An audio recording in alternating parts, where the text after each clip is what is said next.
할렐루야. 살아계신 하나님께서 이 시간도 우리와 함께 하심을 믿습니다.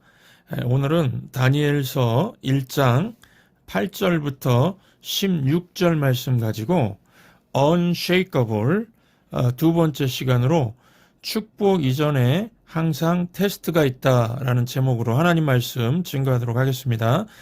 다니엘의 삶을 보시면은 무슨 슈퍼맨, 타잔, 스타워즈 같은 막 블록버스터급 영화들보다도 더 많은 모험과 더 많은 정치적인 음모와 더 많은 죽음의 위협과 그리고 더 많은 용기들을 들여다볼 수가 있습니다. 그리고 이 블록버스터급 영화들 그것들은 모두 가짜 이야기죠. 하지만 다니엘은 실제 있었던 사건, 역사, 실화입니다. 그는 15살의 부모와 헤어졌습니다. 다시는 그들을 보지 못했습니다. 고국으로 돌아갈 수도 없었습니다. 그러나 그의 남은 생애는 전쟁 포로로 시작해서 바벨론 제국, 페르시아 제국의 황제를 제외하고 제국에서 가장 강력한 사람으로 85세까지 살게 되었습니다. 오늘은 15세에서 85세까지의 70년의 다니엘의 인생 여정 중에서 다니엘이 겪었던 많은 시험들이 있는데 첫 번째 시험을 살피려고 합니다. 여기서 시험은 유혹이 아니라 테스트입니다. 학생들이 공부 잘했는지 이 테스트나 퀴즈를 통해서 확인하는 것과 같은 것입니다. 다니엘의 10대, 중년, 심지어 은퇴할 때까지 이 70년 동안 받았던 테스트들을 이제 쭉 살펴보면은요. 오늘 첫 번째 살피겠지만 이 테스트들, 이 시험들을 통해서 우리가 붙들어야 될 삶의 원리들이 있습니다. 첫 번째 원리, 축복이 오기 전에 항상 테스트가 있다는 것입니다. 여러분, 하나님은 우리를 테스트하십니다. 그래서 하나님께 축복을 받게 된다면은 먼저 하나님의 테스트를 받게 되었을 것입니다. 또한 하나님께 쓰임 받게 되었다면은 먼저 하나님의 테스트를 먼저 받게 되었을 것입니다. 우리 하나님은요, 하나님의 능력과 축복과 영향력을 우리에게 주시기 전에 이것들을 잘 다룰 수 있는지, 핸들할 수 있는지 준비가 되어 있는지를 먼저 확인하고 싶어 하십니다. 그러면 하나님은 우리의 무엇을 테스트하실까요? 우리의 성품을 테스트하십니다. 그리고 우리가 그 테스트를 통과하면은 우리를 높여주시면서 더 많은 능력과 더 많은 영향력을 허락해 주십니다. 그리고 테스트를 통과하면요, 이 패스하면은 남이 알지 못하는 것들, 나에게만 하나님이 말씀하시는 것들이 있습니다. 하나님은 다니엘을 여러 번 테스트하셨고, 다니엘은 패스할 때마다 시작은 노예였던 다니엘이었는데 더 많은 힘과 더 많은 영향력과 더 많은 통찰력, 이런 것들을 얻게 되어서 이 제국에서 황제 다음으로 강한 사람이 되게 해 주셨습니다. 여러분, 이뿐만이 아닙니다. 하나님은 남들은 모르는 다니엘에게만 말씀하신 게 있습니다. 이유가 무엇일까요? 하나님은 다니엘을 테스트해 보셨고 다니엘을 믿게 되었기 때문입니다. 대단하죠? 하나님이 믿어준 사람, 하나님이 믿어준 사람이 되었습니다. 여러분, 신약의 계시록을 사도 요한이 기록했다면 구약의 계시록을 기록한 사람이 다니엘입니다. 이 요한과 다니엘은 역사상 하나님이 이 세상이 어떻게 끝날지 말씀해준 유일한 두 사람입니다. 하나님은 다니엘에게 많은 비전들을 주었고 다니엘은 그것들이 일어나기 훨씬 전에 미래의 역사에 일어날 많은 것들을 예언했습니다. 로마 제국, 그리스 제국, 그리고 그 외에 다른 많은 것들을 예언한 내용들이 다니엘서에 기록되어 있고 세상이 어떻게 끝날지도 이 환상 가운데 보여준 이런 것들이 기록되어 있습니다. 왜 하나님께서는 다니엘에게 이런 것들을 보여주셨다고요? 하나님의 테스트를 패스했고 그래서 다니엘을 신뢰할 수 있었기 때문입니다. 하나님을 믿게 만든 다니엘, 대단하지 않습니까? 여러분들께 질문드립니다. 하나님이 여러분들을 다니엘처럼 지금 봐주고 계십니까? 하나님이 여러분들을 충분히 신뢰한다고 생각하십니까? 요즘 많은 사람들이 이 삶이 조금만 힘들어도요, 막 들판에 갈대처럼 마구 흔들립니다. 이런 사람들이 대개 하는 공통적인 말들이 있습니다. 하나님 도대체 어디 계십니까? 이렇게 말합니다. 하나님 지금 뭐 하고 계십니까? 하나님 날 사랑하시지 않으십니까? 하나님께 실망했습니다. 이런 말 하는 사람들은요, 하나님의 테스트에 실패하고 있는 것입니다. 여러분, 예배가 무엇입니까? 예배는요, 내 삶에 무슨 일이 생겨도 하나님은 옳습니다. 하나님이 무슨 일을 하셔도 저는 하나님 신뢰합니다. 이렇게 고백하는 시간입니다. 그래서 예배는 우리를 가장 강하게 만드는 시간입니다. 마귀는요, 하나님에 대한 우리 믿음을 포기하게 만들어서 망하게 만들려고 합니다. 이 믿음이 무엇입니까? 히브리어로 에무나라고 하는데 버티다, 기다린다는 뜻입니다. 그래서 마귀가 믿음을 빼앗아가면요, 그런 사람도 하나님 기다리지 못합니다. 그러므로 오늘 또 예배를 통해서 믿음을 굳건히 하시기 바랍니다. 성경에서 가장 고통스러운 삶을 살았던 사람을 뽑자면은 욥이 있습니다. 욥은 그 많던 재산들을 다 잃어버렸고요. 사랑하는 자녀들이 다 죽임을 당했고, 자기는 온몸에 죽을 만큼 힘든 질병이 임했고요. 가장 위로자가 되어야 할 부인은 그런 상황 속에서 하나님은 무슨 하나님 저주하라, 그러고서 그렇게 말라고 욥을 떠났습니다. 여러분, 이런 상황 속에서 예배하면서요, 하나님은 여전히 옳습니다, 하나님을 저는 믿습니다, 신뢰합니다, 이렇게 고백할 수 있습니까? 이것이 하나님의 테스트입니다.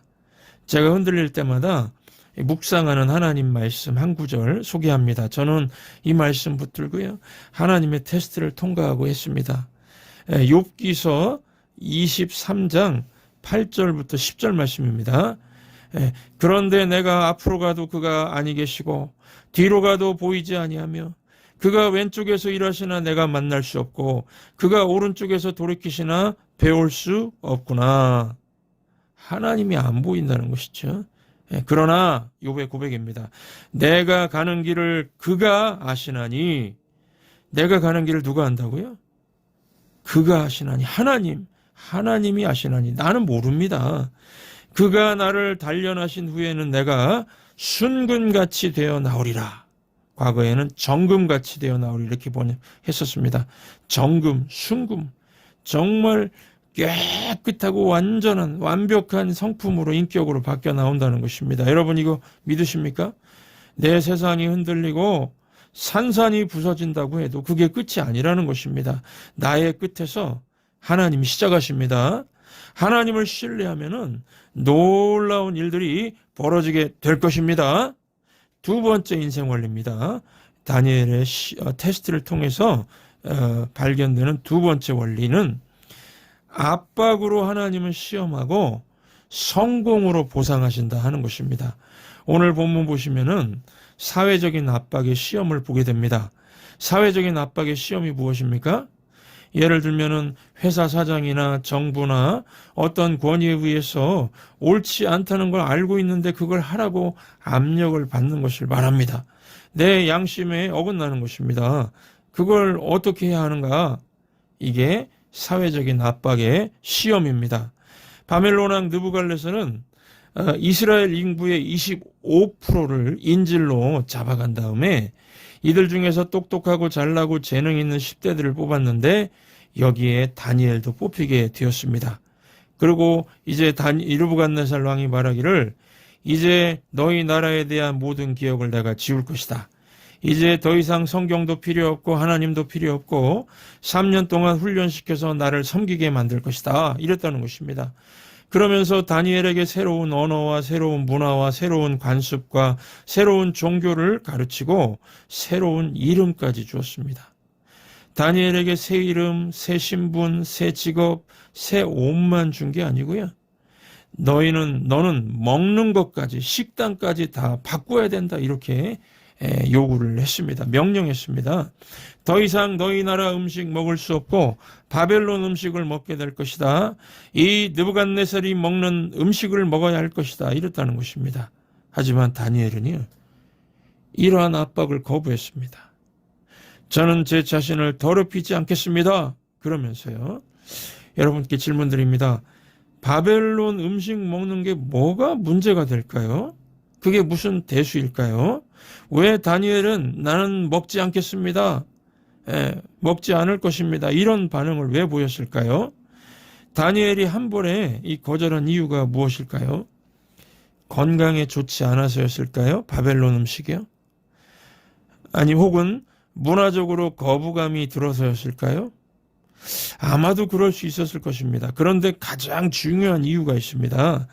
다니엘이 정체성, 자기의 전체성에 대한 영적인 공격을 받았기 때문에 이걸 거부했다는 것입니다. 하나님은 잊어라. 네가 어릴 적부터 배운 신앙교육 다 버려라. 라는 이런 공격이었기 때문이라는 것입니다. 여러분, 다니엘이 이 사회적 압박의 시험을 어떻게 버티고 이겨냈습니까? 어떻게 패스할 수가 있었을까요? 저는 이 강력한 사회적 압박의 시험을 이겨내는 다니엘의 성품 세 가지를 발견할 수가 있었습니다. 우리도 이 세 가지 성품을 갖춘다면 어떤 압박과 압력이 온다 해도 이겨낼 수 있다고 생각합니다. 첫 번째, 다니엘의 성품, 일관성이 있었습니다. 다니엘은 이거를 영어로 인테그리티라고 하는데요. 다니엘은 자기 자신이 누구인지 잊지 않겠다는 것입니다. 한번 믿었으면은 끝까지 하나님 믿고 가겠다는 것입니다. 일관성이죠. 바벨론에 사니까 집 주소도 바뀌고 옷 입는 것도 바뀌고 이름도 바뀌었지만 내 마음은 변치 않겠다는 것이었습니다. 이 사회 풍조에 따르지 않겠다는 것이었습니다. 나는 하나님 말씀과 기도에 집중하면서 이스라엘 내 나라에서도 그랬지만 이 바벨론에서도 말씀과 기도에 집중하면서 하나님 섬기겠다는 것입니다. 여러분, 물이 100도가 되면은 그렇지요. 많은 그리스도인들이 실패하는 이유가 있습니다. 말씀과 기도로 90도까지는 갑니다. 10도만 올라가면 되는데 거기서 중단해 버립니다. 그리고는 세상에 섞여서 살다가 몇 년 살다가 다시 말씀과 기도에 집중해야지 해놓고서는 또 한 80도까지 가다가 주변의 압박과 스트레스를 견디지 못해서 또 주저해 버립니다.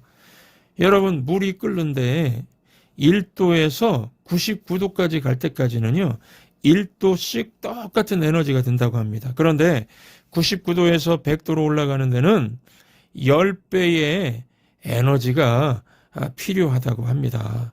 그러니까 이때는요, 집중력이 필요한 것입니다. 일관성이 있어야 되는 것입니다. 그런데 교회 와서 예배 드릴 때는 은혜를 받지만은 월요일부터 사회생활 하다 보면은 또 제자리 걸음이라는 것입니다. 말씀과 기도 생활을 꾸준히 하다 보면은요, 어느 순간에 꽉 차는 순간이 있습니다. 하나님의 영이 충만해지는 것입니다. 그때 하나님의 음성이 들리고 하나님의 뜻이 무엇인지 깨닫게 됩니다. 가끔씩 어떤 분들이요, 제가 목사니까 묻습니다. 목사님, 저는 도대체 하나님이 무엇을 원하는지 모르겠습니다. 하나님의 뜻이 파악이 안 됩니다. 하나님 뜻을 모르겠습니다. 그러시는데 이유가 무엇인지 아십니까? 일관성이 없어서 그렇습니다. 100도까지 차야지요. 말씀과 기도 생활 꾸준히 해야죠. 이 일관성이 있으면은 이 하나님의 뜻을 발견하게 될 줄로 믿습니다. 두 번째, 다니엘의 절제입니다. 여러분, 절제가 무엇입니까? 자신의 자아를 제어하는 것입니다. 다니엘은 자기 자신의 자아와 식욕까지 컨트롤했습니다. 여러분, 이게 쉬운 일일까요? 절대로 아닙니다. 힘듭니다. 한번 다니엘이라고 여러분들 생각해 보십시오. 우리 자신이요, 다니엘이라고 한번 생각해 보십시오. 다니엘 15살입니다. 10대입니다. 부모가 도와주지도 않습니다. 간섭도 없습니다. 나라에서 가장 강력한 권력자인 왕이 말합니다. 내가 너에게 권력과 명성과 모든 쾌락을 줄 것이고 너는 모든 것을 최고로 얻게 될 것이다. 최고로 가장 비싼 음식을 먹게 될 것이다. 왕이 그런 제안한다면 거부할 수 있을까요? 제가 다니엘이면은 아마도 저는 약하니까 오케이, 땡큐, 그라시아스, 아리가도 고자이마스 이러면서 땡큐, 감사 그러면서 따라갈 것 같습니다. 다니엘은 그런데 부모의 도움도 없이 15살의 나이로 이 엄청난 것을 절제합니다. 다니엘이 느부갓네살 왕에게 말합니다. 저는 왕을 섬기겠습니다. 왕이시여. 그러나 하나님이 허락하셔서 God's permission입니다. 하나님이 허락하셔서 여기 온 것이지 그래서 제가 여기 온 거니까 왕을 섬기겠습니다. 하지만 저는 왕의 뜻대로 변하지 않을 것이고 유혹받지도 않을 것입니다. 이렇게 말을 했다는 것입니다. 어떻게 15살짜리가 이렇게 할 수 있을까요? 저는 다니엘을 보면서 이 절제의 능력이 어디서 오는지 깨닫게 됐습니다. 우리는 내가 절제한다고 생각하죠. 그런데 절제는 내가 나를 다스리는 것이 아니라 하나님의 다스림을 뜻한다는 것입니다. 철저히 하나님이 나를 다스릴 때가 절제의 상태라는 것입니다. 여러분, 인간은 홀로 못 삽니다. 인간은요, 누군가의 다스림을 받고 살게 되어 있습니다. 그래서 하나님의 다스림을 받는 것을 절제라고 한다면 마귀의 다스림을 받는 것을 중독이라고 합니다. 이 중독은요, 막 끌려가는 겁니다. 만약에 나에게 하나님의 다스림이 없으면 내가 나를 컨트롤 못하고 나의 영적인 대적 마귀에게 끌려가는 것입니다. 그래서 술 중독에 빠지고 게임 중독에 빠지고 마약 중독에 빠지게 하는 것입니다. 여러분, 이 중독 있죠? 내 욕심으로 내 힘으로 살아가려고 하다 보니까 중독에 빠지는 겁니다. 마귀한테 끌려가게 되는 것입니다. 창세기에 나오는 아브라함이 아들 중독에 빠졌던 적이 있습니다. 100세에 얻은 아들 이삭에게 푹 빠져 있었습니다. 하나님도 사명도 다 잊어버렸습니다. 그때 그 중독에서 벗어나라고, 마귀의 유혹에서 벗어나라고요, 이삭 번제 사건이 있었습니다. 아들을 번제로 바쳐라. 이 번제 사건이 있었습니다. 이 사건의 메시지가 무엇입니까? 하나님, 저를 철저히 다스려 주십시오. 제가 아들 중독에 헤매지 않게 해 주십시오. 저를 철저히 다스려 주십시오. 이게 메시지였습니다. 그래서 여러분, 오늘날도 그렇죠. 이 아들을 지극정성으로 보살피는 어떤 엄마가 있었다고 합니다. 그래서 어느 날 이 아들에게 엄마가 말하기를, 얘야, 엄마의 은혜를 잊지 않고 살아가는 아들의 모습을 네 글자 사자성어로 뭐라고 하느냐, 이렇게 물었다고 합니다. 이 아들이 잘 모르겠다고 하면서 머뭇거리자 엄마가 이렇게 말했다고 합니다. 엄마의 은혜를 잊지 않고 살아가는 아들의 모습 네 자로 계자이체. 계자이체야. 무슨 뜻입니까? 이 엄마는 아들 중독 아니라는 것입니다. 너는 나에게 용돈만 보내거라. 너의 삶은 하나님이 다스릴 것이다. 이런 믿음이라는 것입니다. 여러분, 이것이 절제입니다. 하나님이 다스릴 것이다. 이게 절제입니다. 다니엘은 바로 이러한 절제의 능력을 갖추고 있었다는 것입니다. 세 번째, 다니엘의 성품, 용기입니다. 여러분, 용기가 무엇입니까? 하나님 앞에서 진리를 붙들고 혼자라도 끝까지 버티겠다는 것입니다.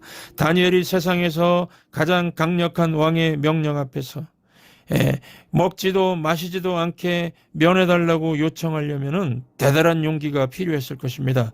이거는 왕에 대한 insult, 모욕이죠.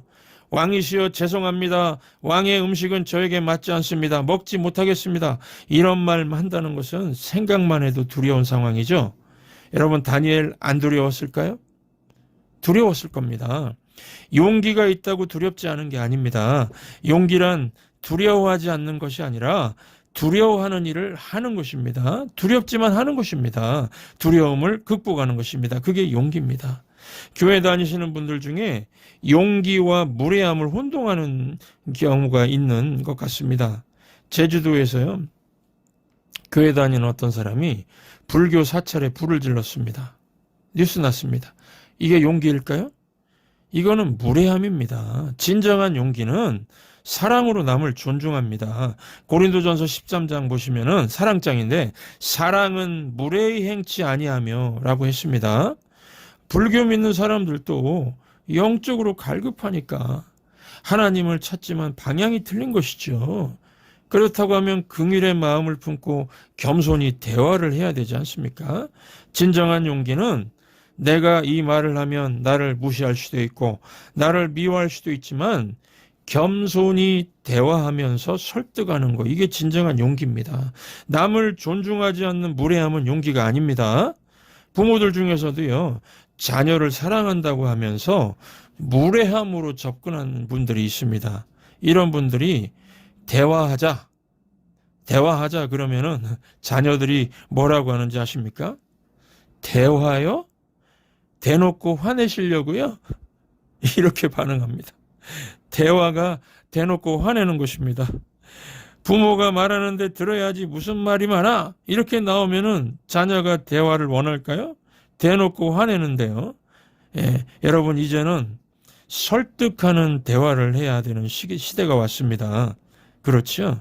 설득하고 대화해야 됩니다. 이게 용기입니다. 본문의 다니엘 보십시오. 다니엘은 용기 있는 행동을 하면서도요, 겸손하게 설득하고 있습니다. 8절 보시면은 다니엘은 뜻을 정하여 왕의 진미와 그의 마시는 포도주로 자기를 더럽히지 아니하리라 하고 자기를 더럽히지 않게 하기를 환관장에게 구하니, 이 구하니는 영어로 ask입니다. ask, 구하니. 환관장은 지금의 비서실장입니다. 그러니까 왕에게 다니엘은 정중히 요청하고 있는 거지 못합니다 그러면서 항의하는 것이 아니라는 것입니다. 겸손히 설득하고 대화한 것입니다. 최근에 나온 신앙서적 중에 박정희 마지막 신앙고백이라는 책이 있습니다. 이 책은 노병천 장로님이 썼는데 그분이 육군 소위로 있을 때 박정희 대통령이 큰 맥주잔에 맥주를 가득 채워서 주었다고 합니다. 이 대통령 비서실장은 옆에서 임금님 어주야, 어주 같은 거니까 막 마시라고 눈치를 주었지만은 마실 수 없었다고 합니다. 대통령의 술잔을 거부하면은 모든 것을 잃을 수도 있었지만은 각하, 저는 마실 수 없습니다. 저는 하나님을 믿는 사람입니다. 이렇게 얘기했다고 합니다. 이렇게 말하니까 박 대통령은 웃으면서 그래, 그러면 내가 마시겠네. 그러면서 그 큰 잔의 맥주를 다 마셨다고 합니다. 노병천 소위는 대통령의 그런 모습을 보면서 도리어 마음에 긍휼함이 생겨서 진심으로 말했다고 합니다. 눈물을 흘리면서요. 각하, 예수님을 믿으셔야 합니다. 대통령보다 중요한 것이 영원한 생명입니다. 대통령 각하, 이대로 지옥 가시겠습니까? 이 말하면서 자기도 모르게 눈물을 흘렸다는 것입니다. 그 모습을 보면서 이 소위가 나를 진심으로 존경하고 사랑하는구나 느꼈는지 박 대통령은 노병천 소위의 손을 꼭 잡으면서 말했다고 합니다. 지금은 곤란하고 내가 대통령을 마치면 곧 교회에 나가마. 꼭 교회에 나가마. 꼭 교회에 나가마. 그랬다는 것입니다. 노병천 소위는 무례함이 아닌 겸손함과 사랑의 대화, 진심으로 설득을 하니까 이게 진정한 용기입니다. 대통령의 마음에 감동을 주고 전도할 기회를 얻었다는 것입니다. 여러분, 하나님께서는 이러한 용기를 기뻐하십니다. 여러분, 우리는 우리 가는 길 모릅니다. 오직 하나님만 아십니다. 그러므로 오늘 저와 여러분은 하나님을 신뢰하시면서 다니엘처럼 말씀과 기도의 일관성을 가지고 또 하나님의 다스림을 철저히 받아서 절제할 줄 알고 겸손한 대화와 설득으로 복음을 전할 수 있는 용기 있는 성도들 되시길 바랍니다. 사회적인 압박이 있을 것입니다. 그 가운데서 이 세 가지 성품을 가지고 하나님 앞에서 이 압박을 이겨내고 스트레스를 이겨낸다면 하나님은 성공으로 축복으로 보상해 주실 것입니다. 진정한 용기를 가지고 이번 한 주 사시는 저와 여러분들 되시기를 주의 이름으로 축원합니다. 주가 보이신 생명의 길 나 주님과 함께 상한 마음을 들이며 주님 앞에 나가리. 나의 의로움이 되신 주 그 이름 예수, 나의 길이 되신 이름